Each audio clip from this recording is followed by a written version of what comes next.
اور میرے عزیزوں میرے ساتھ حوالہ نکالیں پیدائش کی کتاب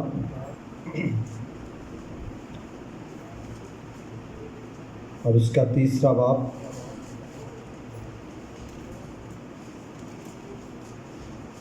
پیدائش کی کتاب اور اس کا 3 باب پہلی آیت سے لے کر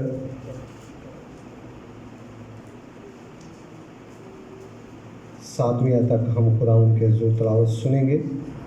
پیدائش کی کتاب اور اس کا 3 باب پہلی آیت سے لے کر 7ویں آیت تک۔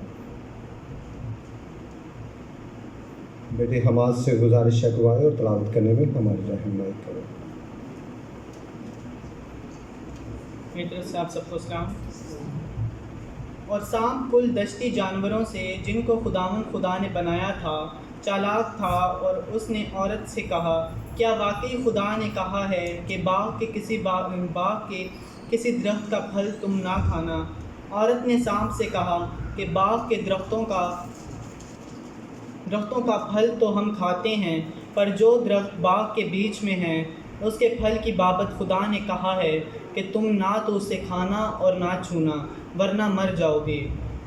تب سانپ نے عورت سے کہا کہ تم ہرگز نہ مرو گے، بلکہ خدا جانتا ہے کہ جس دن تم اسے کھاؤ گے تمہاری آنکھیں کھل جائیں گی اور تم خدا کی مانند نیک و بد کے جاننے والے بن جاؤ گے۔ عورت نے جو دیکھا کہ وہ درخت کھانے کے لیے اچھا اور آنکھوں کے خوشنما معلوم ہوتا ہے اور عقل بخشنے کے لیے خوب ہے، تو اس کے پھل میں سے لیا اور کھایا اور اپنے شوہر کو بھی دیا، اور اس نے کھایا۔ تب دونوں کی آنکھیں کھل گئیں اور ان کو معلوم ہوا کہ وہ ننگے ہیں، اور انہوں نے انجیر کے پتوں کو سی کر اپنے لیے لنگیاں بنائیں۔ خداوند کے بابرکت کلام کے پڑھے سنے جانے کے وسیلہ سے ہم سب بڑی برکت پائیں۔ آمین۔ آپ سب بیٹا برکت دے۔ اے میرے عزیزو ہم اپنے ایمان کا اقرار کریں گے۔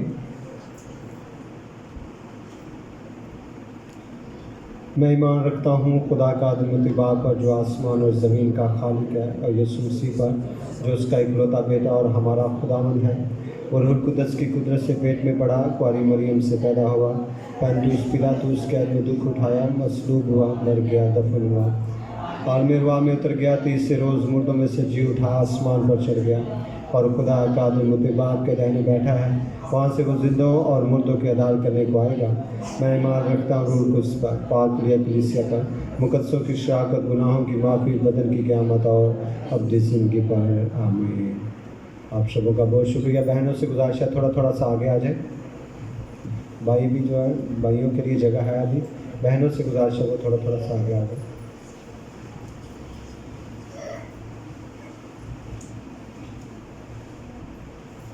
خداوند کے جلالی اور خوبصورت نام میں آپ سبوں کو میری طرف سے سلام۔ میرے عزیزو آج ہم خداوند کے کلام میں سے چند باتیں سیکھیں گے۔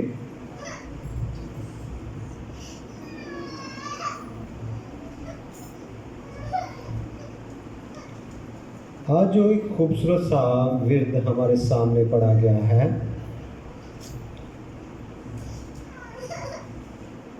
بائبل مقدس کی یہ سب سے پہلی ایک کہانی ہے جسے انسان کی برگشتگی سے منسلک کیا جاتا ہے۔ آج کا جو ہمارا مضمون ہے وہ ہے انسان کی برگشتگی۔ بائبل مقدس میں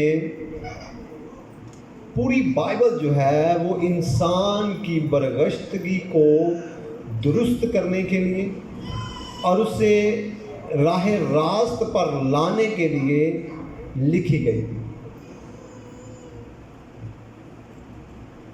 بائبل مقدس میں سے جو ورد آج ہم نے پڑھا ہے وہ دنیا کے پہلے 2 انسانوں کی کہانی کو آج ہم نے مطالعہ کیا ہے، پڑھا ہے، جن کا نام تھا آدم اور ہوا۔ بیٹا کو بند کر دو۔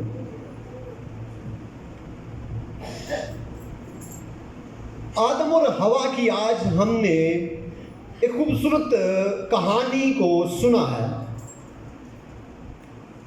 اس میں سے آج ہم نے مضمون لے لیا ہے انسان کی برگشتگی. برگشتگی کے جو معنی ہیں وہ ہے مذہب یا راستے سے پھر جانا، سچائی کو رد کر دینا، بغاوت کرنا یا غداری کرنا کے ہیں.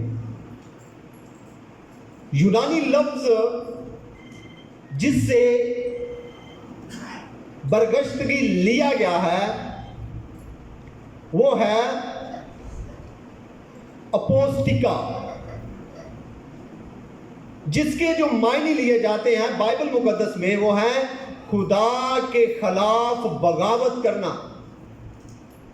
اگر آپ انگلش بائبل کو پڑھیں تو وہاں پر اس کے لیے لفظ استعمال کیا گیا ہے ٹرننگ اوے، جس کا مطلب ہے پھر جانا، منہ پھیر لینا. اب یہاں پر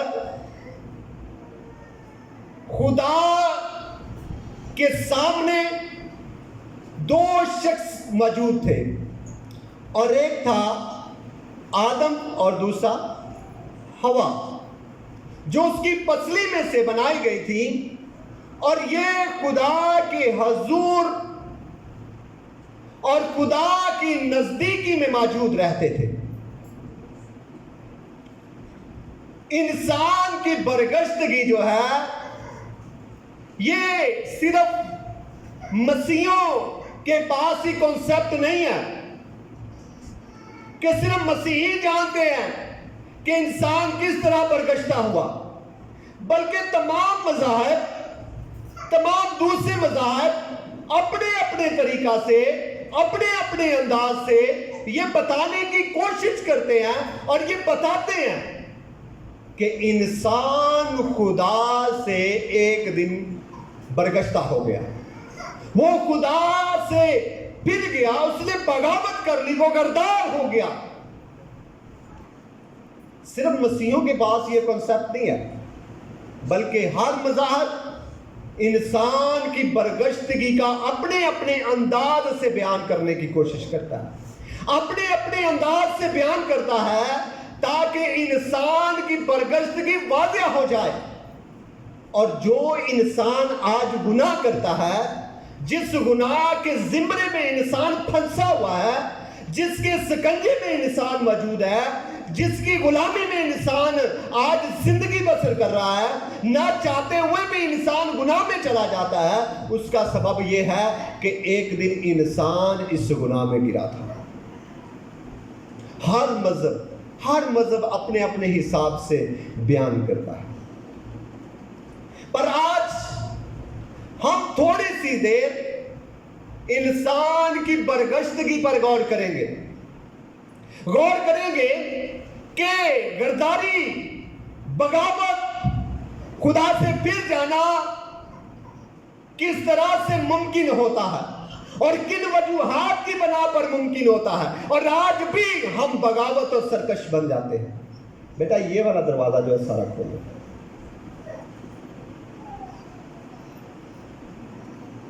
آج بھی ہم اس تمام زندگیوں میں آج بھی ہم موجود ایسے ہی ہوتے ہیں. ضروری نہیں ہے کہ آدم اور ہوا ہی اس سکنجے میں آئے، بلکہ آج بھی بہت سارے لوگ جو ہیں وہ خدا سے پھر جاتے ہیں اور غدار اور بغاوت کرتے ہیں. اور ان وجوہات کی بنا پر کہ ابلیس نے کس طرح سے ان کی اس روحانیت کو ختم کر دیا، کس طرح سے انہوں نے ان کے اس جلال کو ختم کر دیا، کس طرح سے انہوں نے یہ محسوس کرنا شروع کر دیا کہ ہم ننگے ہیں، کس طرح سے انہوں نے خدا کی حضوری کو دور کر دیا اپنے سے، اور اس مقدس اور پاک جگہ جو خدا نے ان کے رہنے کے لیے بنائی ہوئی تھی، خدا نے وہ ایک خوبصورت باغ جو ان کے رہنے کے لیے بنایا ہوا تھا، اس میں سے نکال دیے گئے. اور خدا نے کہا کہ اب تمہیں اس جگہ پر رہنا نہیں ہے، تم اس یہاں سے چلے جاؤ.